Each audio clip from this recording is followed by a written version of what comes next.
18-4 work together. We've got KMT Stores considering a renovation of their store. The project is going to cost them $100,000. Okay, they know they can issue 7% $5,000 bonds to finance 90% of the project. Okay, so 90% of $100,000. So that's not the entire project, that's just most of it. All right. It says the remaining capital will come from internal sources, so inside the store. All right, it wants us to complete this evaluation form to evaluate the effect of financial leverage on the proposed renovation. Evaluate the earnings potential of the project, assuming that operating income will increase by 6%, 7%, or 8% of the project cost. Okay, so you've got 3 columns here that we're going to do the same type of math.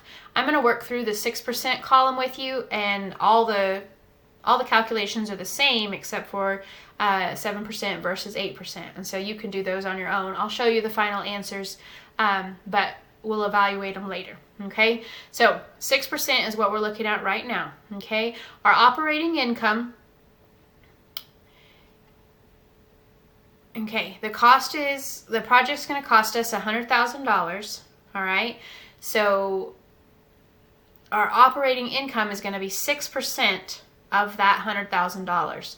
So if you take 100,000 times 0.06, you get $6,000. So that's going to go right here. Okay, our interest expense, all right, we are going to issue bonds at 7%. They're $5,000 bonds for 90% of the cost. Okay, so up here I calculated if the cost is $100,000, 90% of that is $90,000. All right, so then to figure out your interest, you simply take how much money you're borrowing, so $90,000, and you multiply it by our interest rate, which is $6,300. Okay, 90,000 times 0.07 is $6,300.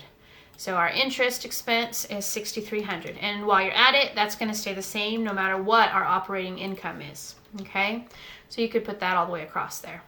So then your net income, okay, or loss before our taxes. All right, so if our income is $6,000 and our interest expense is $6,300, we are spending more than we're making. So $6,000 minus $6,300 is negative $300, and I think they want you to put a negative sign. Okay, so then to calculate your taxes, you're just going to take 25% of this negative 300, and I did that calculation up here also for you. Remember, parentheses mean negative. I did some in parentheses and some with negatives just because it was kind of hard to write it out. So negative 300 times 0.25 is negative $75. Okay, so then our net income after our taxes. So you take negative 300 minus your taxes. And so anytime you do minus a negative, that's going to be a plus, right? So this is going to be negative 225. And I put the math over here. So we've got negative 300, that's our income or our loss, minus the negative 75. And taxes are kind of funky. If you don't make money, you don't have to pay taxes. So you actually take this off of your income. So that's why the loss is a little bit less. Okay, so negative 300 minus a negative 75 means plus. Negative 300 plus 75 is negative 225. So our net income after we pay our taxes, negative 225. Our investment here is what we had to do initially. So if you remember, the cost of the project is $100,000. We're getting a $90,000 loan, so that means our investment is $10,000. Okay, so you're going to put $10,000 in here, and again, you could put that all the way across because that's not going to change. All right, so then our return on investment. Okay, so over here we've got a calculation for return on investment. It's your income divided by your investment. So with our 6% operating income, our income is negative 225 divided by $10,000, which comes out to negative 0.0225. If you make that a percent, it comes out to negative 2.3%. Okay. So then you would do the whole thing for 7% and 8%. I'm going to cheat and click show the answer. so that y'all don't have to watch me go through and do all the calculations. So just notice a few differences here. 7%, your income is 7,000 because you're taking 100,000 times 0.07. 8% there. Notice 6,300, our interest expense, no matter what, is the same. So your net income, you're just subtracting those, so we actually make money here, positive 700, positive 1,700.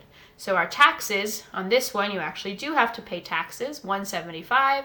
This one, you'd have to pay 425 in taxes. So your net income after taxes is a positive 525 or positive 1,275. Our investment, like I said, is 10,000 all the way across. That's the 10% that we ended up having to put in because we could only issue bonds for 90% of the project, okay? So that's our investment. So that our return on investment at 7% is a 5.3%, and at 8% is a 12.8%. So just looking at these numbers, at 6%, if our operating income is going to be 6%, we are losing 2.3% of our investment. It is not a good deal.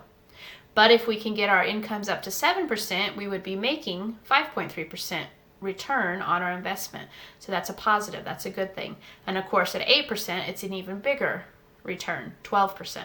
Okay, so down here it says under which possible outcomes should the stores renovate. All right, check all that apply. So these green check marks are your correct answers because I hit show answer. So we should not do the renovation if our income is going to be 6%. So you leave this one blank. But if it's 8% or 7%, both of those are positives, returns on investment, so you would check mark both of those because that would be a good return. You don't want to lose money. You want to make money.